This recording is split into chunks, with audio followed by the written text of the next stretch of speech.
L'inquiétude, l'ennemi de notre foi. J'en parle. N'allez pas loin. À tout de suite.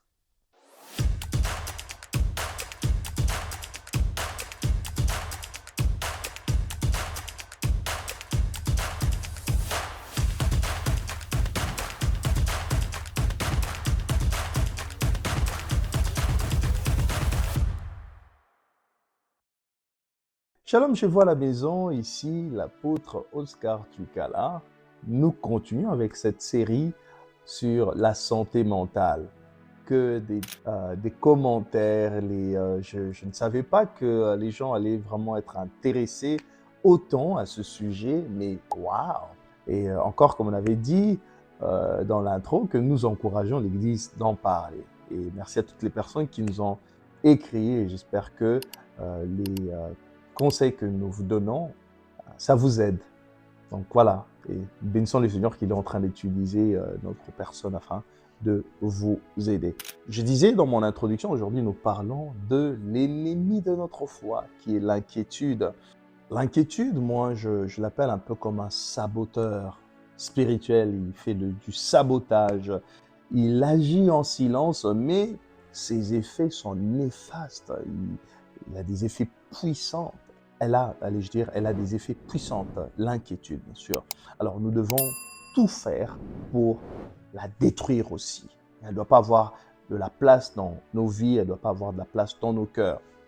C'est une réalité, surtout chez nous, les gens qui vivent à l'Occident, les gens qui vivent ici en Amérique, c'est une réalité inévitable.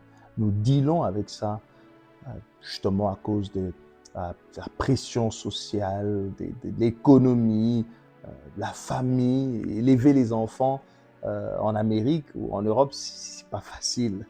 On les fait parfois seuls, on n'a pas beaucoup de soutien extérieur.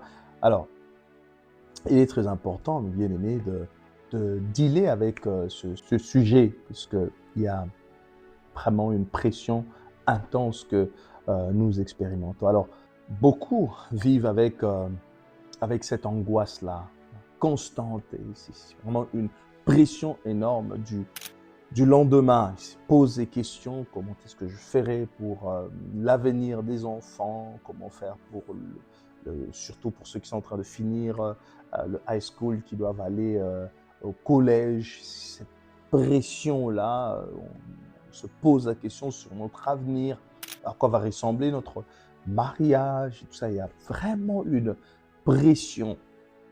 Et c'est une réalité qu'on ne peut pas ignorer. Pourquoi on est en train d'en parler? Dois-je me répéter sur notre écriture de base de cette série sur la santé mentale? Matthieu 6, le verset 25, Jésus-Christ dit « Ne vous inquiétez pas pour votre vie, de ce que vous mangerez, ni pour votre corps, de quoi vous serez vêtus. » N'est-ce pas là les sujets qui nous dérangent au quotidien? N'est-ce pas là on se pose des questions sur l'avenir? Comment est-ce qu'on va manger? Est-ce qu'on a assez de provisions pour les enfants? Surtout les parents qui ont une grande famille, c'est compliqué.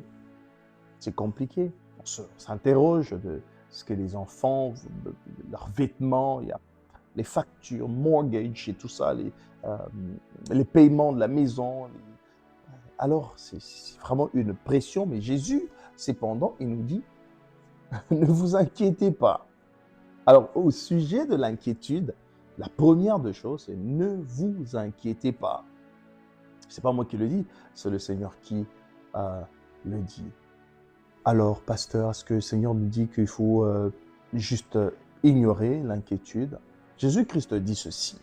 Il dit qu'il faudrait confronter l'inquiétude avec autorité. Il ne dit pas qu'il faut l'ignorer. Il faudrait confronter lorsqu'il est en train de dire « ne vous inquiétez pas ». Il ne dit pas il faut vivre juste une vie de s'en foutiste. Non, non, non. Il veut juste dire il faut confronter votre peur. Il faut confronter votre peur du lendemain. Pourquoi? Justement, je te le réponds en 3 niveaux. Premièrement, ça ronge ta foi. Ça ronge ta foi, c'est c'est comme un poison invisible, mais tout doucement, à petit feu, ça te détruit. Vous savez, l'inquiétude, j'ai souvent dit, c'est comme une personne qui est en train de se faire un très bon steak. Je ne sais pas comment est-ce que vous aimez votre steak. S'il vous plaît, je suis curieux. Mettez-moi ça en commentaire. Moi, j'aime le well done. Le well done, c'est un steak très bien fait. Ah, mais il y a l'un de mes fils qui m'a dit, pasteur, le steak, on ne le mange pas comme ça. Donc voilà, je le salue là où il est, monsieur Moitié, le mari de Madame Evanja, Madame Moitié. Donc, lui m'a dit non, pasteur, le steak, ça doit être over easy. Donc, lui, c'est un expert. Hein, donc, mais je suis curieux, comme je disais. Mettez-moi dans les commentaires comment est-ce que vous aimez votre steak. Alors, je vous raconte, je vous donne cette analogie. C'est comme quelqu'un qui est en train de se cuire un très bon steak, mais cependant en train de s'enlever les dents. Lorsque le steak sera cuit, mais avec quoi tu vas manger ce steak-là puisque tu n'auras plus de dents? C'est ça l'inquiétude. Tu commences à te faire de soucis et après tu développes une maladie, maux d'estomac, maux des têtes et tout ça. Mais après, la situation va se décanter, mais il faudrait prendre maintenant des moyens supplémentaires pour soigner cette maladie-là que tu as acquise par l'inquiétude. Voyez-vous? Donc voilà pourquoi Jésus-Christ dit, il faudrait confronter l'inquiétude. Deuxièmement, l'inquiétude produit le doute, parce que tu es tellement en train d'angoisser que ça te ferme, c'est comme un voile devant tes yeux, tu n'arrives plus à voir l'avenir. C'est ça l'inquiétude. Quand tu te plonges, tu restes tellement concentré à ce problème-là que tu n'arrives pas à voir de piste de solution. En dernier lieu, ça témoigne un manque de confiance en Dieu. Dieu est pour nous un Père. Non seulement il est un Père bienveillant, il est un Père fidèle. Alors, quand tu t'inquiètes, c'est comme si tu es en train de dire à Dieu, tu es tellement irresponsable que tu ne peux pas prendre soin de moi, tu ne peux pas prendre soin de mes enfants, tu ne peux pas prendre soin de ma famille. Mais Jésus le dit dans Matthieu chapitre 6. Il dit, pourquoi vous êtes des gens de peu de foi? Les oiseaux, ils ne travaillent ni ne filent, mais moi je les nourris, je leur donne à manger, je leur donne à... Est-ce que vous n'avez pas plus d'importance que les oiseaux? Je dis, mais pourquoi vous inquiétez, gens de peu de foi? Il le dit dans Matthieu. Une dernière vérité à retenir au sujet de l'inquiétude.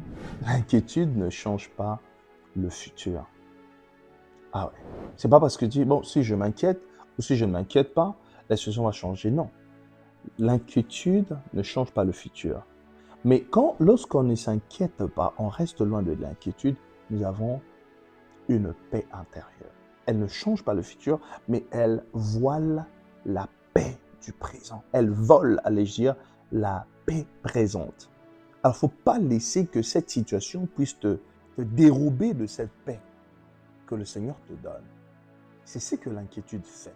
Tu pourrais être là, c'est vrai que tu es en train d'attendre un paiement, tu attends de sortir de cette situation, de cette crise que tu es en train d'expérimenter, mais dans le processus, mange, lave-toi, ne te plonge pas dans le noir, non. C'est ce que l'inquiétude fait. Alors, la foi, elle, au contraire, puisque il y a toujours une balance, si la foi est au-dessus, l'inquiétude est en bas, si l'inquiétude monte, la foi baisse. Mais regardez ce que la foi fait. La foi, elle te fait voir Dieu même dans l'invisible. Là où on te dit, mais attendez, il y a le vent qui est en train de souffler, il y a le flot de la barque en train de taper. Non, non, c'est vrai que je suis en train de vivre ce que j'ai vu, mais dans la barque, Jésus est là. Jésus est dans ma barque. Voyez? La foi nous emmène à s'appuyer sur les promesses de Dieu et non sur la réalité qu'on est en train de vivre. Je souhaite pour toi, mon bien-aimé, que tu continues à faire confiance en Dieu, à tenir ferme. Peu importe ce que tu es en train de vivre, fais confiance à Dieu. Alors, comment vaincre l'inquiétude? Ça me plaît que tu me poses cette question. La Bible dit dans Philippiens 4, 6 à 7, tu vas lire, que la paix, mes bien-aimés, la paix de Dieu est un bouclier. lorsque nous gardons la paix malgré ce qu'on est en train d'expérimenter, ça devient un bouclier. C'est-à-dire les tempêtes peuvent souffler et tout ça, la paix te garde. Alors garde le vrai shalom du Seigneur avec toi, malgré ce que tu es en train de vivre maintenant. Alors, mes bien-aimés, le dernier conseil, vivez par la foi et non par la peur.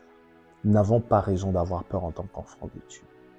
Et ma prière est, pendant que je suis en train de parler, que le Saint-Esprit puisse te communiquer la paix dans ton cœur. Que ton cœur ne se trouble pas. Comme Jésus-Christ a dit dans le livre de Jean, au 14e chapitre, si je ne m'abuse, il a dit que ton cœur ne se trouble pas. Crois en Dieu, crois en moi. Crois en Jésus-Christ. Il va certainement décanter cette situation-là. Alors, que Dieu te garde, que Dieu te bénisse. N'oublie pas de commenter, n'oublie pas de souscrire à la chaîne, n'oublie pas de partager. Alors, plus on fait ces choses, ça pourra aussi aider que la vidéo puisse atteindre plus d'un, puisqu'il y a plusieurs personnes qui sont en train d'expérimenter cette réalité. Alors, on se retrouve très prochainement avec cette grande série sur la santé mentale. Que Dieu vous bénisse, c'était un réel plaisir. Shalom, je vous vois à la maison.